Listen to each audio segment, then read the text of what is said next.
Alors, petite vidéo sur l'orientation des vecteurs pour bien commencer cette année 2025. Donc, j'ai 4 vecteurs ici qui sont orientés vers des sens différents. Le vecteur A est orienté vers le premier cadran, donc direction nord-est. Le vecteur B orienté vers le deuxième cadran, donc direction nord-ouest. Le vecteur C orienté vers le troisième cadran, donc direction sud-ouest. Et le vecteur D orienté vers le quatrième cadran, donc direction sud-est. Alors, pour trouver l'orientation de ces 4 vecteurs-là, on va prendre des méthodes différentes. On va toujours partir avec le fait que l'origine de mon vecteur, à partir de l'origine, je vais tracer une droite horizontale. Donc, j'appelle ça l'horizon. Donc, c'est l'horizon qui passe par rapport à mes vecteurs. Donc, je viens de le tracer, la vie est belle. Par la suite, ce que je vais faire, c'est que je vais trouver à calculer tout simplement l'angle que je cherche. Donc, l'orientation de mon vecteur par rapport à l'horizon. Donc, l'horizon, on suppose que ça, c'est mon 0 degré. Alors, moi, ce que je vais avoir, c'est cet angle-là ici, qui est cette ouverture-là ici. Donc, pour ce faire, c'est comme si je traçais un triangle rectangle imaginaire. Donc, mon triangle rectangle imaginaire, tout ce que j'ai besoin de faire, je connais déjà mes composantes. Mes composantes, le 7 est en X, le 2 est en Y. Donc, je vais faire tout simplement arc-tangente ou tangente moins 1. Donc, arc-tangente de 2 sur 7. Donc, si je fais arc-tangente de 2 sur 7, je vais avoir directement l'orientation de mon vecteur qui est de 15,95 degrés. Donc, on vient de trouver la première orientation sans nécessairement faire de tatouinage. Si je prends le vecteur B, puis en prenant le même principe, je trace toujours mon point d'origine, je trace toujours mon horizon.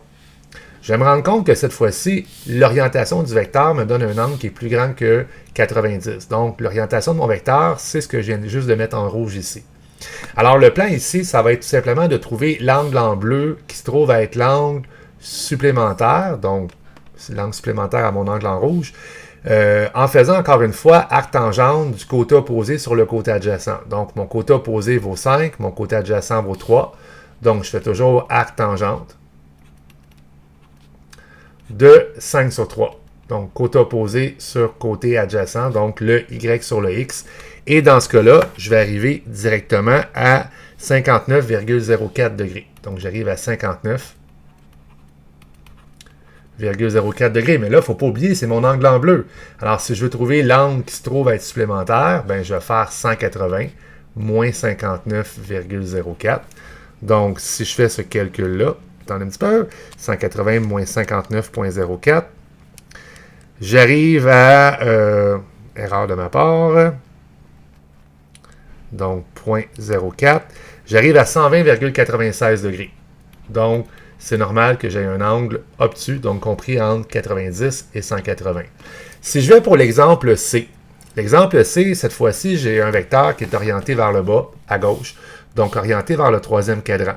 Alors, si je fais la même affaire, c'est-à-dire je me mets un point rouge et une droite horizontale, qu'est-ce que je vais avoir? Ben, je vais remarquer dans le fond que l'orientation par rapport au 0 degré, ça se trouve à être le grand angle ici, donc le 180 degrés, plus l'autre partie d'angle qui est ici.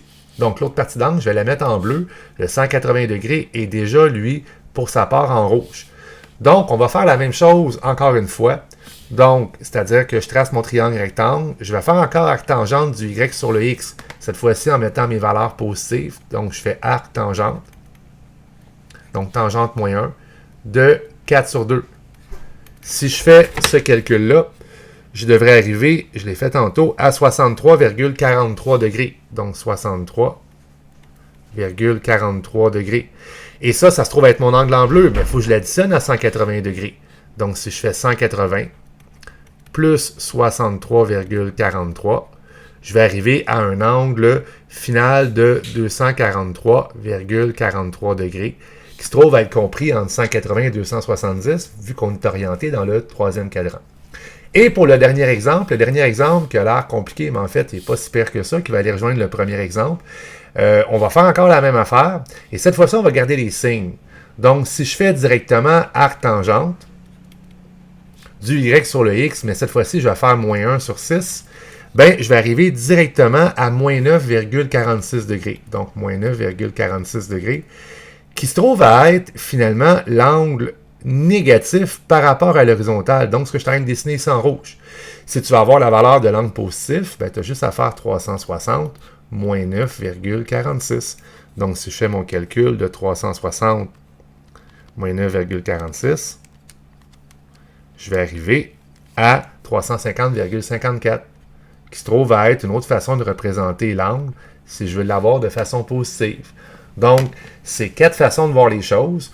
Ce qu'il faut résumer là-dedans, c'est que mon truc fait en sorte que tu fais toujours, dans le fond, arc tangente de y sur x, donc la composante en y en ordonnée divisée par la composante en abscisse en x, et tu ajustes avec le 180 degrés quand tu es orienté vers la gauche, ou tout simplement tu gères la réponse que tu trouves à avoir quand tu es orienté vers la droite. En espérant que ma petite vidéo t'a aidé. À une prochaine fois.